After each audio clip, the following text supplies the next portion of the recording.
Not Laurel. Happy Black History Month. Thunderbird Jimmy Early. I gotta tune it out. We It's are true. through. But Like I be on that shit. Give me about. I'm on it for like a week, and then after that, I'm just like, okay, what's next? Oh man, Yeah. I think I tell somebody once a month. Oh, Effie, we all got pain.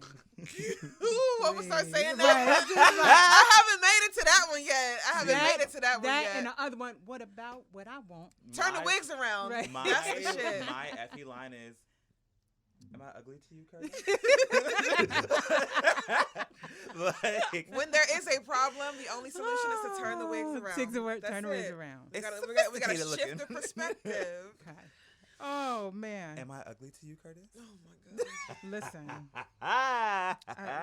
I'm here for it. I'm the first one with the glitter on my jacket with the thunderbolt. Jimmy better come on. The role of his life, as far as I'm concerned.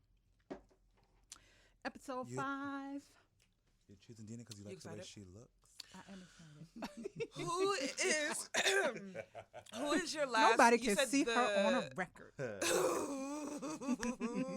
Until she stole your record. And your man. Oh my goodness. You stole my dream and you stole my man. Uh-oh. we could go all. Don't act like you don't know what this day. is about. You're Right. sleeping with her and everyone knows it. Wait a minute. Like I'm searching my mind. I know that. Like when I Tell tell your you, manager that's a lie. That's a lie. It's just I haven't been feeling that well. girl, you are 4 months pregnant. You are getting bigger. Like, Oh my You've gosh. been late. You've been mean and getting fatter all the time. Okay. Episode 5, as told by podcast. I can't believe I'm almost done. This season only has 6 episodes. So y'all are number 5. Love it. Thanks for joining. This is Kahja. I have 2 guests today. So before I let them intro themselves, anybody who follows me on IG knows I am always what? Eating. And I'm always eating out because I love a good restaurant. Oakland has so many bomb food options. And now that the Instagram algorithm is like all tapped into what I like, need, want, see, etc., one day I'm just on Instagram scrolling, minding my black business, and I get something to come across for something called the Comfort Collective, Eat.Drink.Comfort. And I'm like, oh, well, what is this?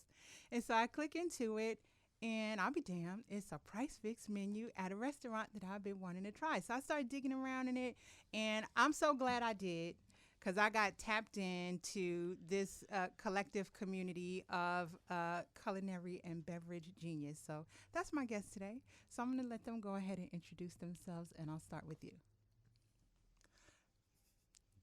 Hi, my name is Christian. I use they, she pronouns.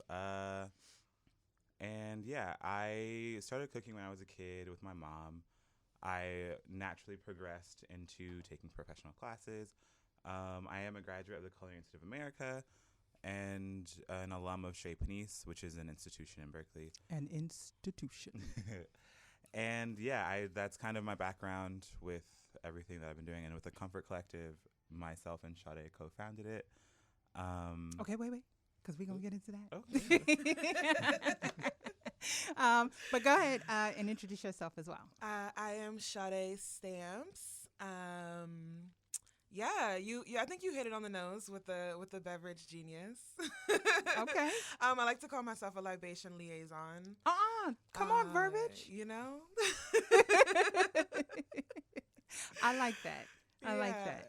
So y'all explain to people what exactly the Comfort Collective is.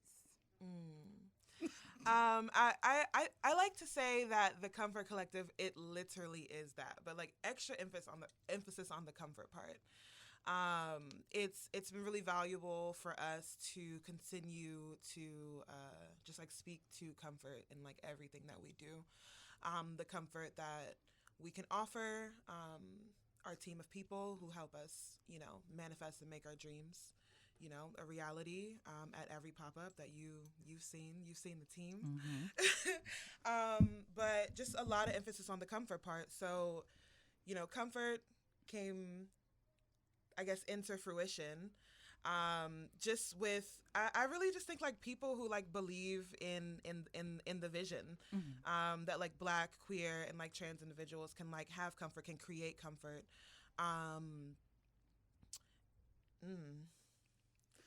What Yeah, what's your take? Or take me. For me, comfort has always been this dream of. Also, for me, the word comfort came from the original phrase was Southern comfort, and then we became.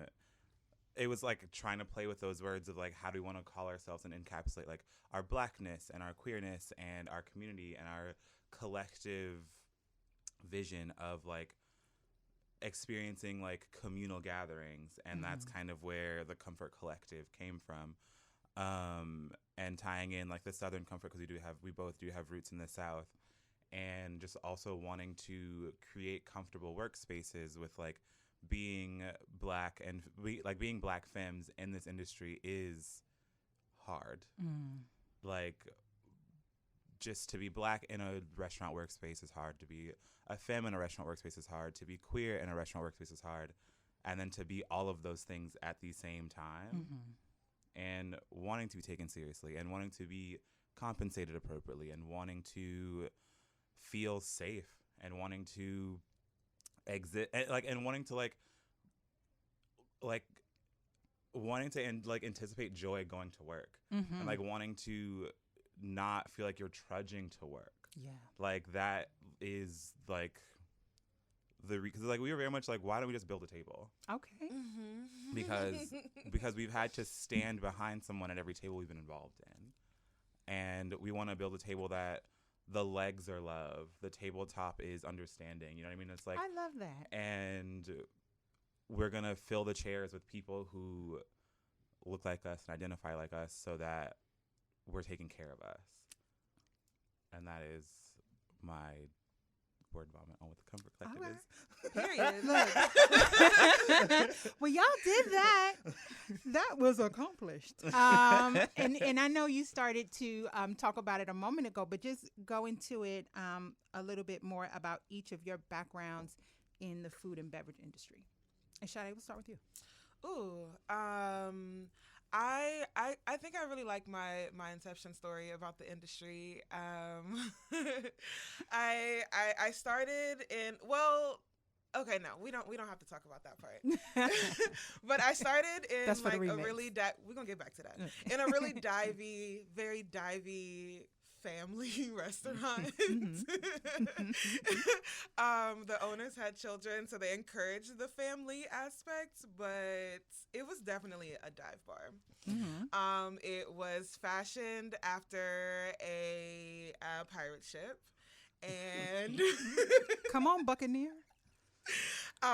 It is now shuttered down in DC, but shout out to them for getting me started. But I started out as a server, and I think in a lot of ways was kind of like grandfathered into the bar. Won't talk about what age I was at the moment, but they really needed somebody to pour some beers for game night. Let me tell you, on that point, on a trip to the Bahamas, I had a 13-year-old make me probably one of the best pina coladas ever. So sometimes you just got to get kids, train them up in the way, I can't say that my beers were perfect. They were very foamy. People were mad at me, but that started this thing that said like, oh, is this the position that I need to be in to like have autonomy? Like nobody's breathing down my neck. They just left me behind the bar, and they were just like, Sade, make it happen. And I was like, okay. Yes, ma'am. The some of the simplest drinks that are in my canon now, like, at that age, I was like, a mojito. Yeah, I can do that. But the most valuable part, I think, is the autonomy. And I just really enjoy that position, aside from what we see, aside from, growing up watching Coyote Ugly and things like that. It's just, it's truly my favorite place to be, in any aspect of the industry. I grew up around people who I think have like really beautiful palates. the way that they talk about their palates, the way that they, witnessing them eat, So when it comes to flavor and like, as Christian said, like the roots, like those Southern roots, like that palate, how how your elders like condition your palate as well based on their palate, and then the introduction of these new things that those people may not have had. Like I think that those things like really help refine my palate, and I like to like stay really like true to that. I've learned a lot in this industry that a lot of the industry veterans will try to like keep you in a really particular place. Only classic cocktails, classic cocktail flavors, like don't go too far outside of that, but like I've just like had to find my own space, and I've had to like silence those voices. But yeah, it's just been like a really long and like beautiful journey from the East Coast to the West Coast, back to the East Coast, back to the West Coast. And just like, just staying true to myself and what I want to do and what I want to see and what I want to produce. But moving around the country and keeping the cocktails popping as you do. Yes. And Christian, I know you said you came up through Chez Panisse. I haven't been. Because I don't want to have a COVID Chez Panisse experience. I don't want to wear a mask. Like I just want to wait until I can go have my experience, because this is like high on my list. But yeah, I know you came up through that. But talk a bit about your comeuppance through the culinary industry. Mine was very similar to Sade in the sense that I started very small. And honestly, for me, the kitchen became home because of my mother. And like my mother, like it was very much like I'm gonna go out there with them boys, and my mom was like, well, anybody in this kitchen is working. And so you're not gonna be in the way. So I was breaking the spaghetti into the pot and stirring the pancake batter, and it was just me and my mother. And that, I think, is kind of what made kitchens comfortable for me, and ergo comfort, whatever. But and then I kind of started taking it more seriously, and I was like, oh, like this might not just be a hobby, like this might be like a thing. And it was really funny because, and like in cooking with my mom and like feeding my family and like refining that palate with like the elders and the nudges and the ancestral knowledge, I then got to like a traditionally French culinary school. And I will never forget, my fundamentals chef looked at me and he was like, so your flavors and like how you build flavor, like, really well, like you like hit all those marks, but your knife skills could use some work. And I was like, well, yeah, you told me, my mama, we never. And I got to culinary school very much like knowing how to cook, but not knowing how to cook. And not knowing the technicalities. Yes. And like, I like laugh when I look at my like old notebooks from like my fundamental classes and my first few classes, and I have like pages of notes on how to like make mayonnaise, because I was just like, what? You can make this at home? like that, like pages of notes on like how to make chicken stock. So I was like, you don't gotta buy this? What?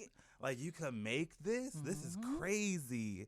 Do people know that? Like my like 17-year-old mind was blown. Like I was just like, and also like culinary, like going to culinary school does have a lot of pros and cons. Like you don't necessarily need it, but I think that for me and my life and my trajectory and where I was, it definitely was where I was supposed to be. Because like you run the risk of like working your way through restaurants, and it's like, oh, well, you've just been fed misinformation from place to place, and now you're unlearning things, and now you have to do this. But like to have this regimented, like this is all tried and true knowledge that we're giving you, at least, was helpful for me. And also I would probably be 10 miles away from home right now if I didn't go to college, like if I didn't come all the way out to New York and do all these things. But I, upon graduating with a baccalaureate degree, because we gotta throw that. You earned it. Look, and paid for it. That's the most important that part. I, had all of these like dreams of staying in New York and being like doing this and doing that, and purpose and God always has something different in plan. Like it very much was like, because I did a semester in St. Helena at the campus there, and I did a focus on sustainability and like farm to table with like Larry Forgione, and we spent 3 months like working a garden and like harvesting, and we like had a like harvest plan that we had to like write our menus from, and we did a tasting menu setup. So like we tilled the soil Monday, Tuesday, Wednesday. Oh. Harvested Thursday morning, prepped Thursday night, and then had dinner service Friday and Saturday. Thursday was a hell of a day. It sounds we're tilling soil. I'm like, okay, yeah, we getting all the way down into it. Yeah, like there were very much moments where like we had food that we saw from seed to plate.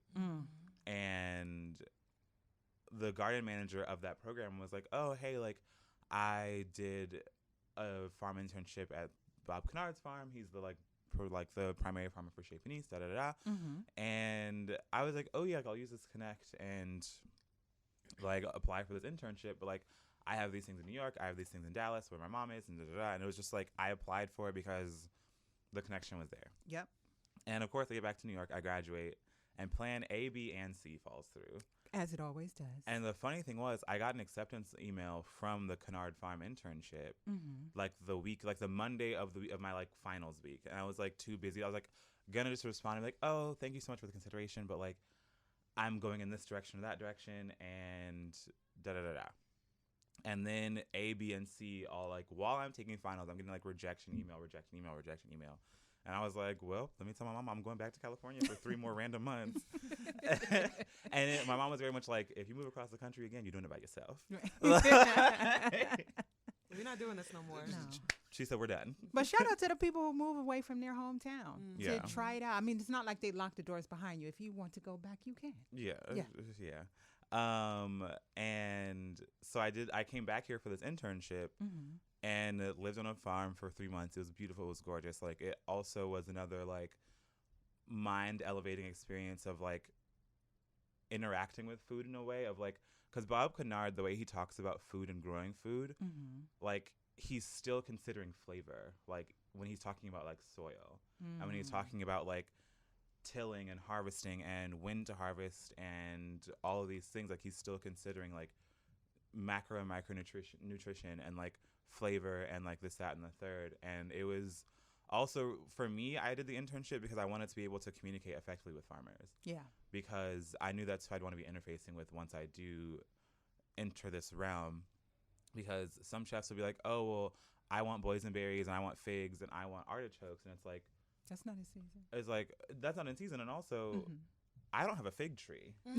Like, you know, like, so what where I'm supposed to get these figs, man? And also, an artichoke plant has to sit in the ground for 2 years before it produces a blossom, which is what we eat. So that's a 2-year investment. Yeah. Okay. And like, those are things you don't know if you've never put your hands in dirt. Yes. And I'm on this farm learning these kinds of things. And Bob's like, oh, you went to culinary school and like you're really understanding how like agriculture works. Like you'd fit right in at Chez Panisse. And I was like, okay, they're gonna hire my dumb 19-year-old ass, like whatever. And I sent a couple emails and had a stage, and they were like, yeah, we'll hire you, stupid ass. And I was like, here my stupid ass go. Yeah, look. And I called mama, my stupid ass got a job. Like, and like I fully only planned to stay in California for like 3 months. Oh. And it just swallowed me. I've been here ever since. Like it does that to people. It did it to me too. But yeah, and then this, that, and the third, and the pandemic happened, and now here we are. You know, the environment at the pop-ups, it always feels, the first one I went to, I came solo, not knowing, I didn't know anyone. I'm just like, the food looks good, go eat some food. Sit at the bar, talk to people, and meet people, which is exactly what I did. But the environment always feels super welcoming, very familial. And like you talked about, you both mentioned that kind of being at the heart of what we know Black spaces and food to be. So talk a bit about who in each of your lives has influenced that connection between food and comfort. I know you mentioned your mom, but who else? For me, definitely my grandmother, my sister, my mother. My grandmother and my sister, like they have the hands, you know, that create and that give. Yeah. Yeah, exactly. Like the hands that deliver you the food. But my mother has such a funny kind of, so that like, ooh, like I know that's probably not that good. And like, watching her like enjoy other things, I'm like, ooh, that's probably really, really good. So, my mother's discernment and discernment. We love. and my oldest sister and my grandmother, the things that they pull out of the kitchen, the smells that they create in the kitchen are, that's me. Yeah. So yeah, those are definitely my tops. Okay. What part of South is your family from? My grandmother is from Richmond, Virginia. Her parents are from Mississippi. Okay. My father's parents, they actually, both sides of my family, they have like a very similar like story. It's like Mississippi, my father's family, they're from like Alabama, and then they made their way up to DC. So lower than the Mid-Atlantic region. What do you like to call it, Christian? What do you call me? A northern southerner? I don't remember. What But you call somebody from DC a southerner, they get really offended. But I'm like, I don't care. I don't care about none of that. Don't try it.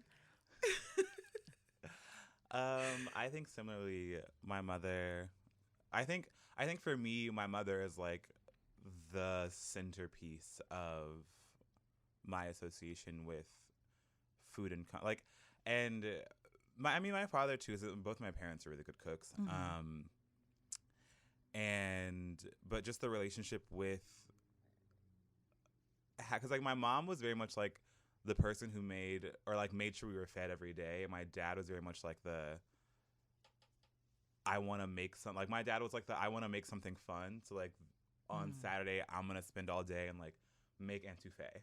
Okay. But like my mom was like, we having chicken and rice tonight. Like so like it like to see both of their relationships with like food, and like my dad being like, oh, like we're gonna cook and we're gonna make this, and like it's a big thing, like we're gonna invite some of your cousins over, and like my dad was like the caterer, my mom was like the restaurant cook. Like that's kind of how I saw both of them in their relationships with food. But they both was very like big productions, big pots, big plates. Like my dad will bully you into getting seconds. Like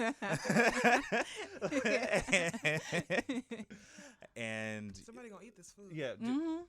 Like, don't be shy. Come on, get some more. Like, you hungry? Come on, get some more. Like he will bully you into having a second plate. Like my homegirl Cheyenne came home with me, and she was like, you ain't gotta be shy. Like, no, you ain't gotta be modest here. We all family. Like, eat some food. She's like, I'm full. And she's like, I'm not hungry anymore. like, please, sir. I don't want any more.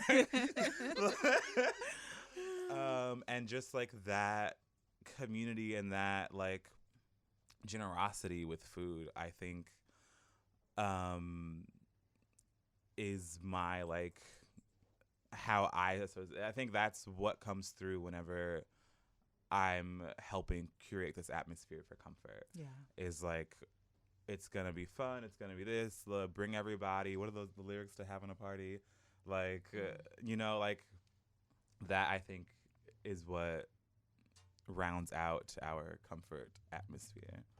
Yeah, and you're really adventurous with the food. They recently had a gumbo pop up, and I saw the listing for the menu online. And when I saw gumbo zerbs, I was like, wait a minute, hold up, because I knew the history of the dish, and I had never seen it outside of a very specific time of the year and in New Orleans specifically. So I appreciate it.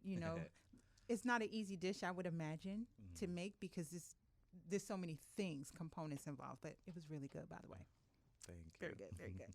So, Sade, sometimes at the not sometimes, I think each time I've gone to the pop-up, I've had to pull my phone out and Google some of the ingredients in the cocktails, because I'm like, oh, this is not a Manhattan. This is not, a Tom Collins. We, going to learn something today, which I love that, because it feels to me like, in addition to a dining and drinking experience, it's an opportunity to be exposed to new elements at all the pop-ups. So when you are sitting down to put together a beverage menu to go along and pair with dining courses, what's the experience that you're trying to create for the diner? I think generally just like a deeply like nuanced, like well-rounded, balanced experience. I appreciate the aspect of curiosity that you just mentioned. A lot of things kind of come together for me like in my dreams and like right when I wake up. If there is, I can, just like focus on like one spirit, like one liqueur, just like something that may be like a little off or like a little undiscovered, et cetera, et cetera. Like a lot of, Black owned brands. So it's really just like that one thing for me that I'm able to just like build around, and not always true to, again, like the classics, that we like to riff on. Sometimes like, let's just like go deeper. Let's do it. Like, let's continue to like layer those flavors, and also layer the experience, the imbibing like experience. But, I could just like, of course, list something on the menu as just like rum. But, rum is such a beautiful, beautiful, multifaceted like spirit, and like I think that like most things, just like wine, like if you are not drinking champagne, your menu is going to tell you that it's not champagne. It's not from the Champagne region. You drinking something bubbly, but it's not from where your mind has just like told you that all bubbles are like champagne. But it's like you got to get deeper. So, I'm going to essentially like pay respect or, put some respect on the region, so instead of just, again, naming something rum, like, let's go to agricole rum. I love it when people are like, why is the rum spelled this way? Like RHUM. It's, history is really important when it comes to spirits, especially rum. You'll always see a rum cocktail on our menu. You might see multiple rum cocktails on our menu. Because that is some deep ancestral shit. And I feel really blessed to be able to like work with that spirit, and just like really produce those like beautiful flavors. Sugar-based spirits in general. So you'll see a lot of rum on our menu. You'll see a lot of mezcal on our menu. You'll see a lot of tequila on our menu. We try to put on for everybody, but there are really particular things that we have a deeper connection to over others. And I want you to be curious. You know what I mean? Like I want you to, potentially like have to look something up, because that also enriches your experience. And then the next time you're at BevMo, you're like, oh, there's that thing, or what was that sweet potato thing? Yeah, or like where, like this seems so random. It's not for me to keep it from you. I'm not gatekeeping spirits. I'm gonna tell you where to get it from. So going down to Alkali Rye. Period. Okay, Jessica like actually, you might not be able to get. You honestly, you can't get it from BevMo because I already checked. Right. So and if they had it, I would have bought it all up. Exactly. Right. But it's really the intentional aspect of sourcing the spirits, and also trusting the source that sourced the spirits too. So, shout out to Alkali Rye. Period. And I will say, I worked at Miss Ollie's for a while, and that's really where I got my rum legs, and I'm really best. I got my rum legs. I got a lot that of legs should be the there. name of something. Rum legs. Look out for that. Rum legs, Honestly, chicken March. legs. They got a lot going on over there. But that's truly where I deepen like my knowledge around it. I don't think I know as much about any other spirit than I know about rum. About rum. I could talk to you under the table about rum. Look, So- and drink you too. And Lest we forget. We are. listen, you have to taste your own product. Yes. This is how you know what it is. So, like, for people who, like me, who just turn up to the BevMo and you're, meandering down the aisles trying to figure something out or put something together, what would you say are the elements for a home mixologist to make a well-balanced cocktail? I truly think that it's based on you, and I encourage people to develop their own like drinking style, like develop your own drinking culture like within yourself. It's truly not, again, it's not about like what people will tell you like tastes good, like that's not what it's about. You might like etouffee. I might not like etouffee. That's also ridiculous. I don't know who would not like Who etouffee, doesn't like etouffee? but you know, to each their own, and that's truly what it is. So for me, I like really, honestly, I can't even be specific. I like, I like drinking around the wheel. I like what I like when I like it. Period. I like. Yes. I like spirits. Period. But I think it's just really about what you like. And if you are a home drinker, maybe starting with the classics and then, you know, deepening it from there. I think that's like really good. Maybe you might like spirit forward. There's so many different combinations, you know, to try. Like, whereas I may not like too much vermouth, you may like a 50-50 Manhattan. Because the best Aperol spritz is the one you make yourself. Okay. So yeah, I just empowered. I think it's really about what you like, and it's really also about the utensils that you use at home too. But I like to tell people to just grab a bottle. Like when you're at the grocery store, most grocery stores sell alcohol now. You know, when you're at the grocery store, you see something, even if the bottle draws you, just pick it up, you know? Those are like the easy things. And then you're just like, I got to make something with it. You know, you just be creative. And that's how you build your own home bar, essentially. But you might just like a freezer martini. You know, and that's okay. Just make it, throw it in the freezer. It's there when you want it. It will always be there when you want it, and that might be your style. I really think that it's about you. Yeah.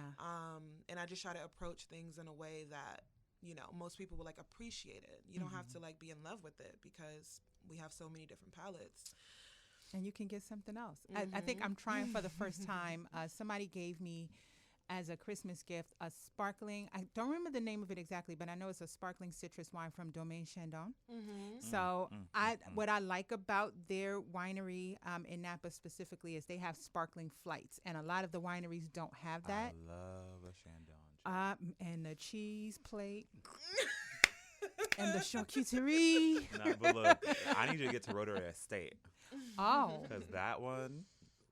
I haven't heard of that one. It's a small little estate. What's the castle one?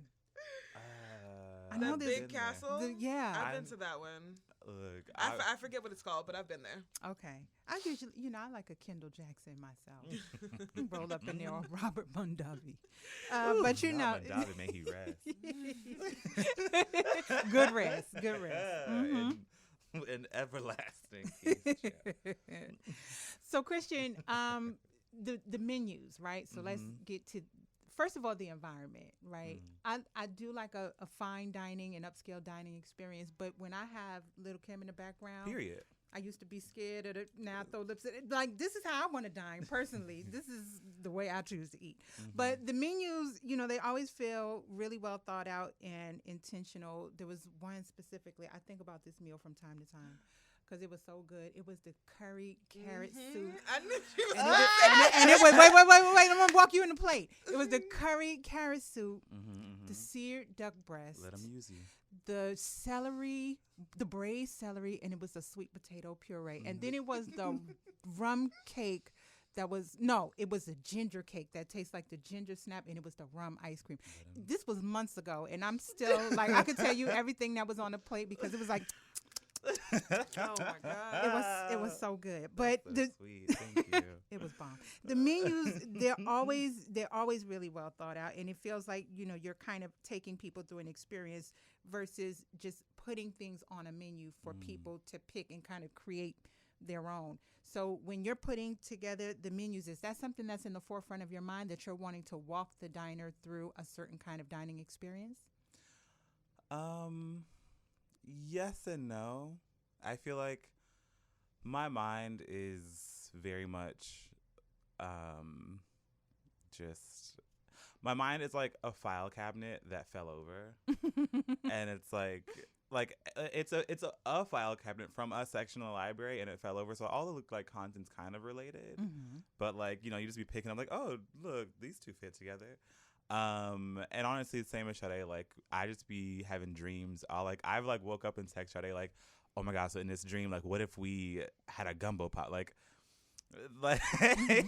so many like and I think that a lot of times like for the Miss Ollie's event specifically, I really wanted to highlight one of my favorite Edna Lewis recipes, and it was that braised celery. And I think that entire menu kind of like the starting point was I want to make some braised celery. And that's how like the cast iron duck, because I was like, okay, well, what would Edna Lewis eat with her braised celery? And I was like, well, it's winter, braised celery, we gotta have some sweet potato. I was like, oh, Miss Ollie's got a bunch of cast irons. I'll do some cast iron duck breasts, just like I did at Chez Panisse. Boom, boom, boom.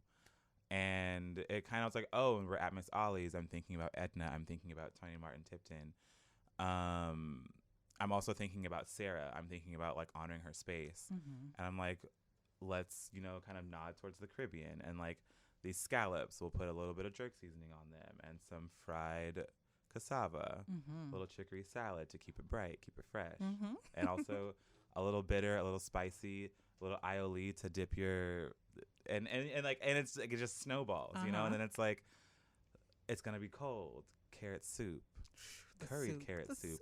I like a look Comfort Collective curried carrot. I like a good CC like and it's yes, just intentionality. And like it's so funny because like a lot of the time like there is just some divine timing that just like kind of shoves me ass first into like intentionality that it's like so bizarre, and it's just like such a like I'm just like scribbling ideas that are coming into my mind into a notebook, and then I like put it down and read it, and I'm like, oh, I got something that came together. Yeah, it's fully like, and then it's like we tweak this, we tweak that, and then all of a sudden it's on a plate, and I'm like, whoa, like this was a fever dream a week ago. It was on the plate, all right. It was and on. Then it wasn't. And then it wasn't, exactly. Just like that. Lately in the last year or so, there seems to be this renewed interest in the diasporic origins of Black food. Like the documentary on Netflix, High on the Hog, was really popular. And I see a lot of that represented in the aesthetic of the Comfort Collective. Like I remember at the first event, the drink tickets were actually cowrie shells. There are black eyed peas incorporated into the logo, but also the decor of the actual space. So when you were putting that together, did you feel that was specifically important for you to include those references? And why? Y'all can take turns, either one. I think so, but it's when I tell you, trying to scroll back to just last week between Christian and I's like text messages, the voice notes, and pages and pages and pages. The voice notes. It's like, how did we go from hey, notes. good morning to 50 voice notes? We just, child, I'm in the grocery store, but look, what if we did this? It's just we build in those ways, but something that we really like hold each other to like constantly is like manifestation and abundance. You know what I mean? And like not as a new concept, but it's just like, how can we like continue to surround ourselves with these things, and also be intentional about and give it to others. Exactly, because people take things off tables all the time, whether it's hot sauce, a ramekin, a shot glass. I've taken a ramekin from TGI Fridays. I'm so guilty of that. Sorry. Look. If your mama ain't got four Fridays ramekins, then what is she doing? Right. But it's just these things that we surround ourselves with all the time, but we the creators of the Comfort Collective, like we have these two elements that ring really true to us, and that is the happy elephant. Let's put emphasis on the happy elephant with the trunk up, the joyous elephant, and also just like the cowrie shell, which abundance, magic, so many things. Yeah. So surrounding ourselves with that, and then also giving it to the guests, you know, as an antidote is really beautiful. And, you know, putting the candle on that dish, and as the candle burns, it's gonna like essentially like connect all of those pieces there, you know. So yeah, it's intentional, but so much of it comes together like so randomly. Yeah. And here we go, like, all right, well, I ordered 1,000 curry shells. We'll use them as drink tickets. We went from 1,000 shells to about 20. So, and it was like in that moment of like, oh, we have all these, like, oh, I forgot to get the like I forgot red to get tickets. paper tickets. So And I was like, we got all these cowrie shells. Let's just use the cowrie shells as tickets. You know, and like that is becomes like a memorable point of the Yeah. pop-up. I remember that even all these months later. and like, passing them out too. It's like, oh, I see my homegirl. Here, girl, take this shit. Yes. Look, give this shell to one of the bartenders to get you a drink, baby. Currency has to keep moving. The flow of like currency is a current. Like the thing, it has to continue to flow. So I just gave you what somebody else gave to the bartender, and like we just gonna keep it. We gonna keep it moving. running. You know? I think I was up to 5 cocktails at the first one because Look. people kept. I had my 2 tickets, and then people kept giving me theirs. And Did I'm you like, get a ticket, baby? Right. No. How I you doing over here? didn't. Here, get it to the Right. bartender. Yeah, that's what's up. I love those representations, and I just love that conversation is. It feels like it's at the forefront of culinary spaces right Yeah, now. I think also with the whole June of 2020 and everyone really like taking a step back and like kind of actively trying to engage with Black diaspora and all these things very intentionally, kind of primed the world for these conversations of like, well, yeah, like we've been doing this. You just didn't know. Yeah. Like the amount of like, and I was always, because look, I was raised Southern Baptist Trail. We had Juneteenth service. We had, look, Martin Luther King Day play, like all of the things. Getting up at 6 in the morning All the things. to go downtown to say my Martin Luther King Day speech that I learned that morning. But like you remember those, and it's like I remember when I got to college, I was going around telling people Happy Juneteenth. People in New York had never heard of it. Like Yeah. Black people, people of color, white people, like people didn't know what it was. And I was like, in Texas, this is a huge, like we look. Turn up for Juneteenth. You want to be in Galveston for Juneteenth, like, you know, and it's like, but getting somewhere else, and I'm just like, oh. But then like these conversations, also with like social media becoming so much more ingrained in our lives, this conversation becomes bigger and bigger and bigger, and now it's gone just from like a very stagnant, dry textbook history to like real accounts, to like real people, to like real culture and like real and it's gone from just like the civil rights chapter in history class in 9th grade to like now people are actually interfacing with people who have been carrying this information and wanting to experience this information like firsthand. And I think that's something that we as like food creators and like taste makers and all these things, like we're able to kind of express ourselves in those ways, because like I don't think the Comfort Collective 10 years ago would have made sense. You know, like you know what I mean, like people would be like, $27 for what? but you know what I mean. But and the cost of food has gone up. It sure I has. just want to look, be clear. the cost of about that. living has gone up. Yes. The Yeah. cost of labor. Look, All of it. to put gas in my car to go to the farm, gone up. And also we want to honor the people who have their hands in dirt. We want to honor the people who have their hands like in the kitchen. We want to honor the people who have their hands behind the bar. We want to honor the people who are using their hands to bring you your food. Yeah. Like, and what better way to honor them than to help them live a comfortable life? Yeah. I saw y'all partnered with is it Brown Girl Farms? Yes, I love I say a actually. special little prayer of hope that they have a farm dinner one day. Look, and it's like we just gonna as keep a, like that. I We're just gonna keep that where it look, is. say it into the microphone so Okay. Ashley I can just hear keep you. a little prayer of hope that they have a pop-up farm dinner during the summer of 2022. It's just a hope. And I've been to their farm. It is gorgeous. It is beautiful. Ashley's doing. I met Ashley because I used to volunteer at the Edible Schoolyard. Okay. At the Martin Luther King middle. Is it middle school? Out of children are all either you're 5 years old or you're an adult. To me. So I don't know how old the kids. You're a child until further notice. So look, and when I tell you, like, and honestly, I was like the perfect volunteer to them because they're like, oh, like you have farm experience and cooking experience, like you can just do a whole day, and just and which was really fun. It's like I like truly missed like having my hands in dirt, and it was like a very like, oh, like I have the morning off, I'll go to the morning class and like harvest some kale and quinoa with like some children in a middle school. I feel like it's an elementary school. No, it's a middle school. I'm pretty sure it's a middle school because the children were like not small. Okay.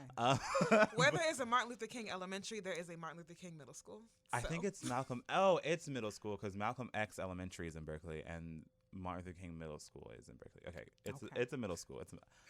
I figured it out. It's a middle school. Shout out to MLK Middle School in Berkeley. Kids. And Edible Schoolyard.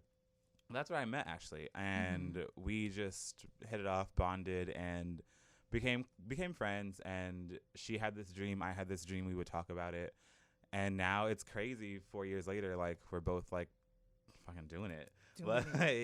She doing got it a farm. and doing it and doing it well. And on that note of doing it well, because you said something about dining and hearing Little Kim in the background. Yes. To me, because I've worked in restaurants that are like white restaurants, but they play like, because and you might have to get the bleep button ready, but for me, being like the black employee and hearing nigga this, nigga that from the music, and I'm the only black person in this building, between customers and employees, I don't want to be here. And I don't want to see nobody singing it either. That part. Look, because you better sit there and eat your food. Right. Just take that bite of bread when that part drops. And keep it together. Right. And so for me, I think that's another layer of comfort of like, I can actually relax and enjoy this music. Because the person who hit play, the person who brought me my food, the person who made my food are all black people. I'm in a dining room full of black people who, and look, shout out to Craig, my older brother, so much love. When Craig got everybody in the dining room at Friends and Family to sing that Keisha Cole song. Wait, where was I? I think you had gone already. I was at the early seating. You were at you were there early. Oh, Friends and Family, it was. She came like right when we opened, and I don't think that you stayed through the dance. Okay, and no, all it was no. like I think everyone had you had stay their for the dance party. Okay.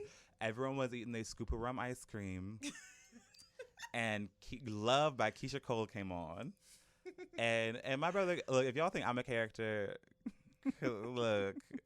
It runs in the family. It runs in the family, and Craig got 2 scoops. And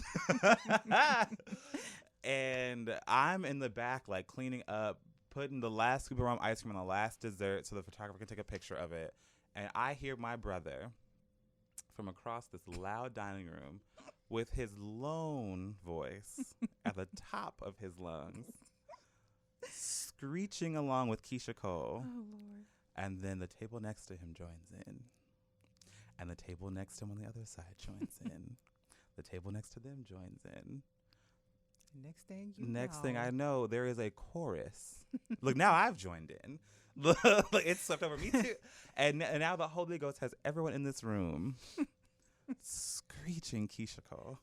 Yes. It's so Oakland appropriate. Yeah. It's just so Shouts appropriate. to, Demetria, East Oakland royalty. And I think Demetria had a hand in it too. But like for me, it's like that was something, because when you were like, this is the dining experience I want, I was like, I've had that dining experience and it hasn't been comfortable. Because I'm like, I'm looking around like, who pushed play? Right. Who pushed play? Who had the gall, the nerve, and the audacity? The unmitigated gall. Yes. Unsubstantiated. Like, man, but it brings right back to it brings it right back to the concept of comfort, which, you know, I feel like y'all got the perfect name because it plays into so many aspects of the experience of the pop-ups. Who are some of y'all's favorite chefs or just folks in general on the food? My favorite Oakland chef, aside from Christian, is definitely Chef Sarah, the owner of Miss Ollie's. Like, respect. You know, I will sing her praises for the rest of my life. Who are some of? I mean, aside from my granny, may she rest. May And she rest. I feel blessed to carry on your palette.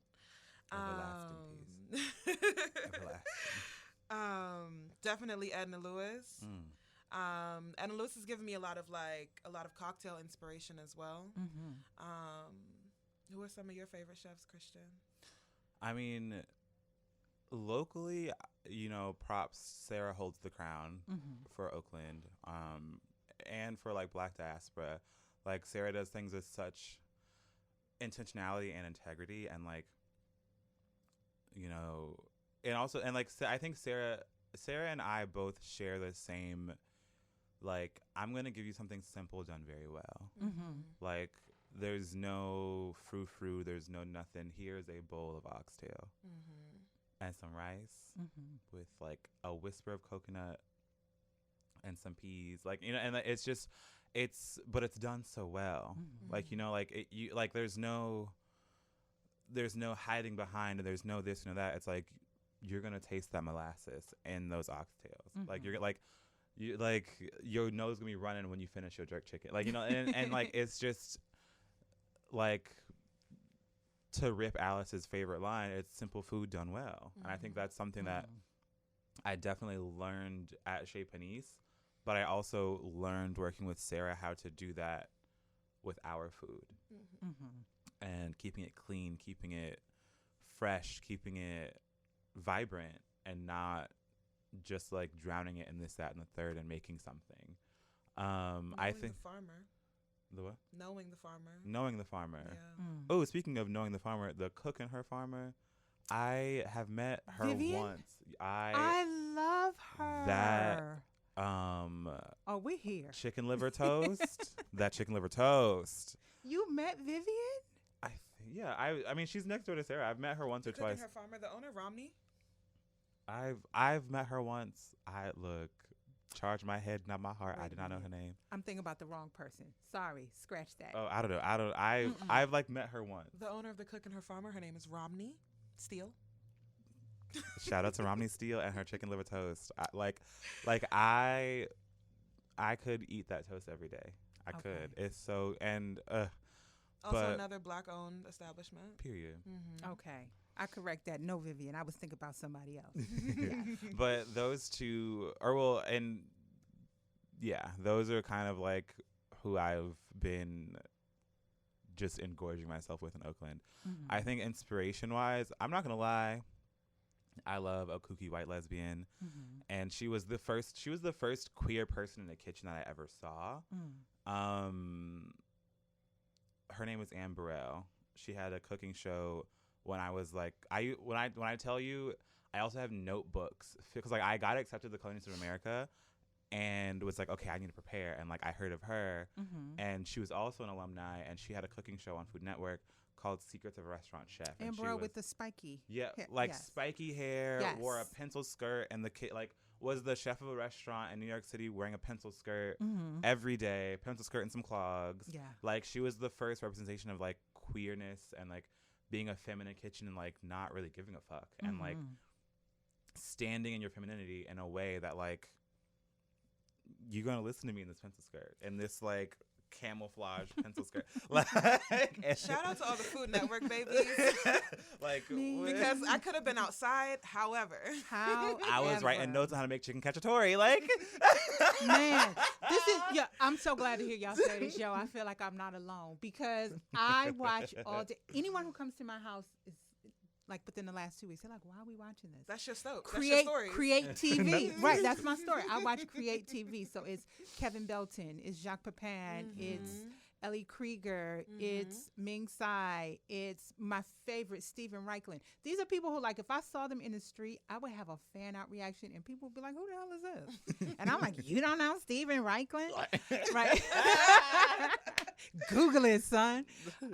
Get up on this. Right. You need to get into it. So I love that we got that in common. And, you know, there's so much food talent in Oakland right now. It's crazy.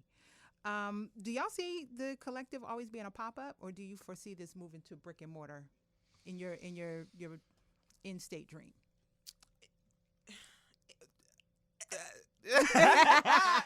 I think I think that right now we're just kind of going with the flow. You know, like, I think that opportunities present themselves, and we want to stay true to our original vision, and like we want to stay true to like the pillars of comfort and what makes comfort to us. And I mean, quite honestly, like, the restaurant industry, a lot of people who are having hardship in it, it's because of their brick and mortar status. And it's landlords want, because like, may Lucas Taproom rest. You know, like best mushroom gravy in Oakland. I was sad to see it go. And it's like so many restaurateurs and like so many people are having issues with holding on to space. And it's like, we kind of have conditioned our following to just like show up somewhere and get some food. Like, right. And I don't know, but at the same time, it's like, we are looking to firm up in ways and garner more consistency and all of these things. But yeah, it's kind of we are open to the universe, and the universe is open to us. We can't lose like the identity of like comfort and wanting to provide that experience. I think that the customers naturally get to have that experience, you know, but what about the employees? You know, what about literally about 2 years ago, almost to the date, where so many of us lost our jobs without so much of an email. You know what I mean? We would never want to like provide that experience, because a lot of owners were faced with like, it's either like them or my business at this point, you know, and it was a really unfortunate reality on both sides. So we want to be able to like continue to like control what we can provide. You know, if I can't afford to pay you, I'm not going to have you work for me. Say that into the mic. And you know, just just like we real have simple to to me. continue. We have to continue to provide comfort, and I think that a lot of the fun gets taken out when you are locked down 20 hours a day, you know, to provide something for everyone else except for yourself. And I also think, because for me, I feel like, as someone who is employing people, my first responsibility is to who I'm employing. And if I take care of my people, they're going to take care of customers. And that comfort is like, and like that, like, for me, providing comfort for people who have answered a call to then provide, because it's like, it's that trickle down economic idea that like actually works. Because like, cause you know, for me, it's like, I've worked in restaurants where it's like, you talking to me crazy, now you want me to go over here and smile at people? And so for me, I always want us to be able to provide comfort to whose hands are here. And whatever that looks like, and however that takes shape and form, I think is always the direction we're going to go in.